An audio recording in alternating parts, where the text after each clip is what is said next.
Du plan et de la coopération, Monsieur le représentant du ministère des Finances et du Budget, Monsieur Medoun Silla, Monsieur le représentant du ministère de l'Énergie, du Pétrole et des Mines, Monsieur Aziz Ndiaye,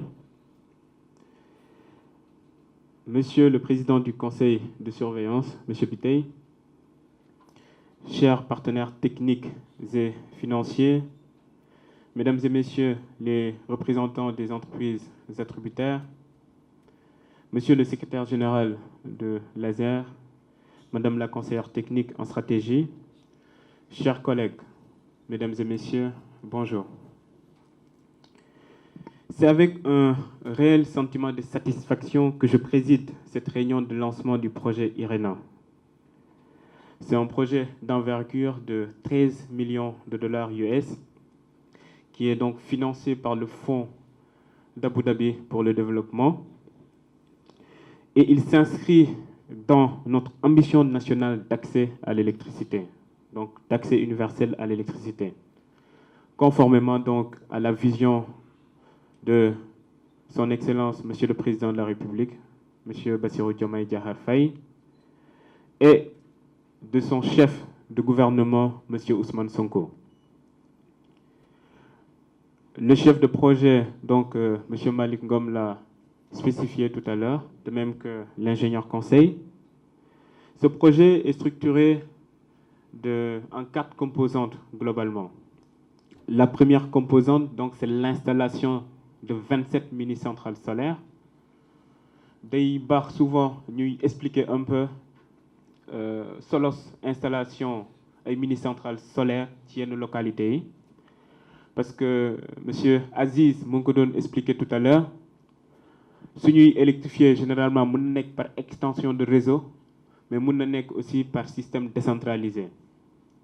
su ñu waxee système décentralisé nag dafa fekk mu nekk ci localité yi nga xam ne dafa sori lool réseau bi te xam nañ ne suñ ko naree électrifier par extension de réseau xam naa d'ici 2029 duñ ko mën a def ba tax na dañuy décentraliser production électricité boobu foofu noonu moo waral ñu fay installer ay mini centrales solaires loolu mooy première composante bi.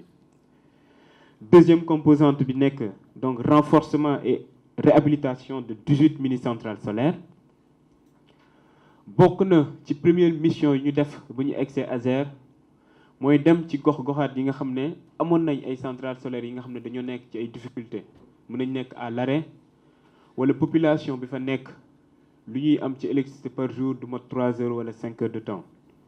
loolu nag lu koy waral bokk na ci peut-être même parfois ci dimensionnement bi mais lu koy gën a waral dañuy installer ay mini centrales ba pare mais besoin énergétique yi ëpp li nga xam ne moom moo nekk puissance bu ñu installé ba tax na tey ci projet bi nii ci deuxième composante bi nekk renforcer donc ak réhabiliter centrale yooyu noonu te ñu ngi lancé waat sax benn appel d'offre pour renforcer yeneen centrale bi des su ko defee centrale yi nga xam ne installé nañ ko yëpp dinañ ko renforcer réhabiliter ko. Donc su ko defee suñu boolee ñaari composantes yooyu noonu on atteint une puissance installée de presque 2 mégawatts. Troisième composante bi nekk réalisation de réseaux basse tension et puis la quatrième installation et branchement intérieur. Au total, c'est plus de 30 000 personnes réparties dans les régions de Matam, Tambacounda, Saint-Louis et Louga qui seront impactées directement. Il s'agit là donc d'une réponse concrète aux besoins énergétiques des populations rurales, mais aussi d'un signal fort de la détermination du gouvernement du Sénégal à promouvoir une transition énergétique juste et équitable sous la houlette du ministre en charge de l'énergie, M. Birame Souleye Diop. Mesdames et messieurs, nous en conviendrons sûrement. Le défi n'est pas seulement dans la structuration et le financement. Quand je parle du défi, je laisse entendre atteindre l'accès universel à l'électricité. Aujourd'hui, sur les 21 454 localités que compte le Sénégal, donc les localités rurales, il n'y a à peu près que 7 800 localités qui sont électrifiées. Donc c'est dire qu'il y a près de 14 000 localités à électrifier d'ici 2029. Donc le défi est immense.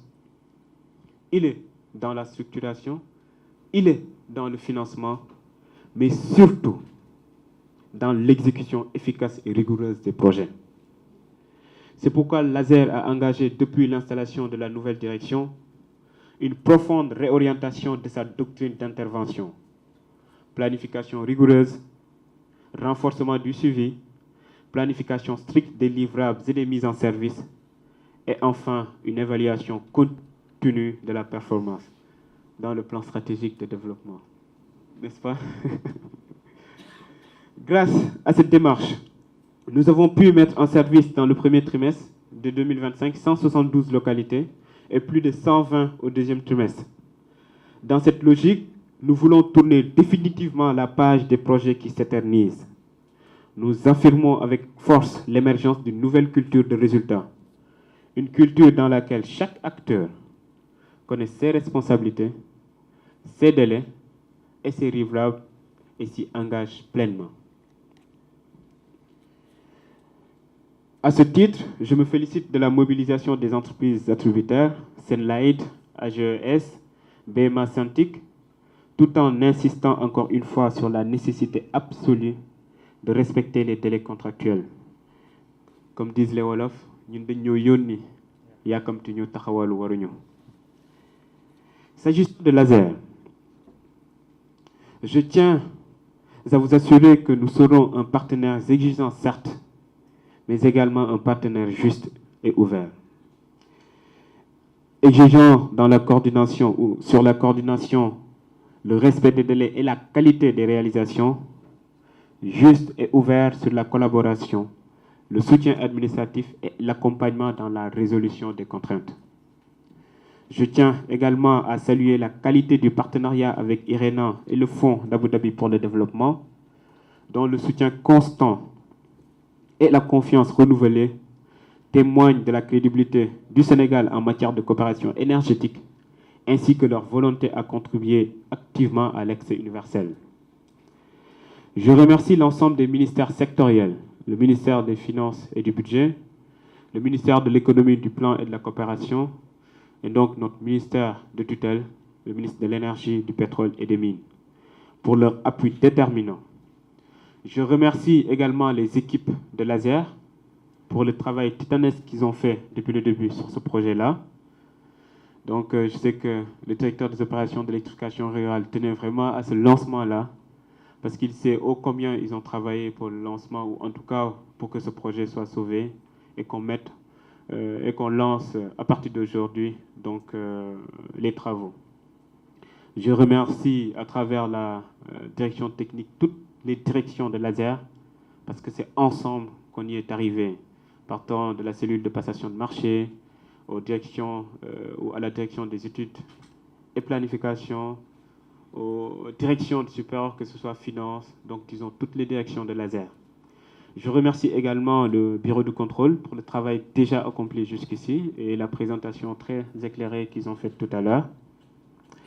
Donc c'est ensemble qu'on y est arrivé et c'est ensemble qu'on va réaliser le projet en 12 mois.